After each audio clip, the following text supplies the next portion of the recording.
د هلمند ولایت نایر سراج ولسوالۍ اړوند د دولتي پوهنتون سیمه کې د اطلاعات او کلتور وزارت په سپارښتنه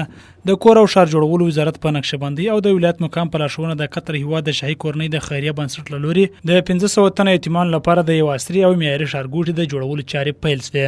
د دې ښارګوټي د جوړېدو د پیل په مراسمو کې د اطلاعات او کلتور وزیر او د کور او ښار جوړولو د وزیر ترڅنګ یو شمېر سیمه ییزو مسؤلینو هم ګډون کړی و.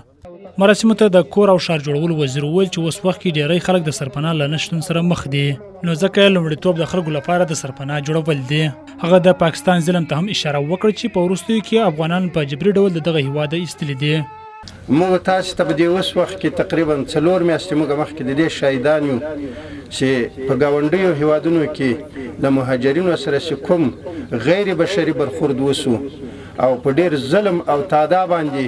پرته له دې چې هغوی دپاره کومه تابعه ونیسي د دې هیوادونو نه راوشړل سو. که څه هم د ځینو او په اصطلاح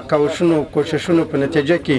بیرته هغه سلسله څه اندازه سپکه سوه خو ورکه نه ده. بیا موږ له داسې غټې ستونزې سره مخ کېدای سو، بیا موږ دې ته اړتیا پیدا کولی سو چې موږ د کور د جوړولو په مورد باندې موږ دې ته وهڅوو چې موږ په دې کې ګړندي قدمونه واخلو. یادو مراسمو ته د اطلاعات او کلتور وزیر وویل چې دوی هغو خلکو ته داسې پروژو د تطبیق اجازه ورکوي چې د ښه خدمت اراده ولري او په خبره د هلمند ترڅنګ په نورو ولایتونو کې هم د ورته پروژو چارې روانې دي. یعنی دلته داسې خلک موږ څه ګورو چې کوم خلک ښه کار کولی شي، څوک کار کوي. البته ستونزې هم دا کار لري، کله ستونزې زموږ د ستونزو سره مخامخ شوي، پکې ستړي شوي هم یو، کله خفګانه پکې راغلي، شیان هم راغلي. خو د ټولو مخایش دا دی چې په دې باندې کې لږ څه یو څوک د دغه فکر وکړي چې کار وشي او د دې دپاره لکه موږ چې ویل په نور ځایو کې هم کار رواج نه دي چې په هلمند کې دي، په ډېرو ځایو کې دغه ولایتونو کې نور ځایو کې هم دا کارونه خیریه کارونه ستا روان دي. کارونه الحمدلله نور به هم کوو، نور به هم نه کوو. په ورته وخت کې دیني عالمانو هم د یتیمانو لاسنیوی مهم وبلئ او ویې ویل چې په هیواد کې د کونډو یتیمانو او معلولو وګړو شمېر زیات دی چې ډېرو مرستو ته اړتیا لري.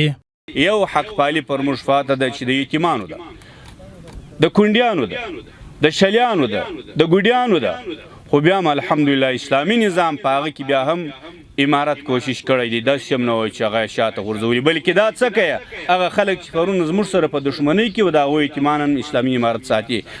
هلمند کې داسې مهال د قطر هیواد د خیریه بنسټ په مالي لګښت د 1500 یتیمانو لپاره ښارګوټي جوړېږي چې تیرو جګړو هلمند کې ډېری ماشومان د پلار له نعمته بې برخې کړي دي چې ډېری اوس په بد اقتصادي وضعیت کې ژوند کوي. کرم خان سمسور، سکون رادیو.